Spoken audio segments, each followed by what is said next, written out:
la fantastica Pontida. La desideravo tanto da 2 anni, una carica davvero grande, tantissima gente, i nostri governatori, i nostri sindaci, i nostri tantissimi militanti che sono arrivati da tutta Italia, davvero per darci la carica per questo sprint finale e per ricordarci per il motivo per cui siamo qui a Pontida da tantissimi anni, per difendere il nostro territorio, le nostre tradizioni, i nostri agricoltori, per difendere il nostro paese e pensare al futuro.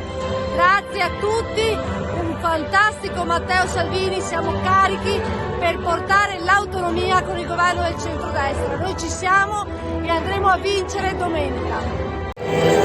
Adesso basta.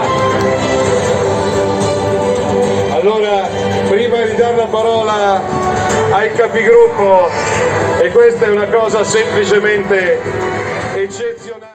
Alla Lega siamo appoggio diretto alle aree interne, perché le aree interne, soprattutto quelle più centrali e lontane dalle grandi metropoli, nel 2014 hanno subito un grave saccheggio dalla legge Delrio, che di fatto non ha cancellato le province, ma le ha soltanto svuotate di